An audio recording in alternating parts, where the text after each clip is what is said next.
Hi friends, ஒரு சிம்பிளான தக்காளி குருமா தான் செய்ய போகிறேன்.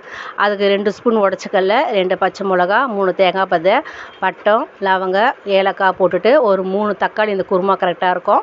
அப்புறம் ஒரு ஸ்பூன் சோம்பு எல்லாத்தையும் நம்ம அரைச்சிடுவோம். இந்த குருமாவுக்கு 2 வெங்காயம் கரெக்டாக இருக்கும். எண்ணெய் ஊற்றி அந்த வெங்காயம் போட்டு நல்லா பொன்னிறமாக வந்த பிறகு ஒரு கை புதினா கொத்தமல்லி போட்டுக்கலாம். அது நல்லா வதங்கி சுருண்டு வந்ததுக்கப்புறமா ஒரு 2 ஸ்பூன் இஞ்சி பூண்டு பேஸ்ட்டு போட்டு அதையும் வதக்கிடுவோம். தேவையான கல் உப்பு போட்டுக்கலாம். நம்ம அரைச்சி வச்சுருந்தா அந்த விழுதையும் சேர்த்துக்கிட்டு இந்த குருமாக்கு தேவையான ஒரு 3 ஸ்பூன் குழம்பு மிளகாத்தூள், ஒரு அரை ஸ்பூன் வெறும் மிளகாத்தூள் எல்லாத்தையும் கலந்துட்டு தண்ணி ஊற்றி நம்ம மூடி ஒரு 3 விசில் வச்சிங்கன்னா கரெக்டாக இருக்கும். குருமாவும் சூப்பராக ரெடி ஆயிடுச்சு. இந்த குருமாவுக்கு நம்ம இட்லி, தோசை, சப்பாத்தி எது வேணாலும் வச்சு சாப்பிட்லாம். இன்றைக்கி நான் சப்பாத்தி தான் செஞ்சுருக்கேன்.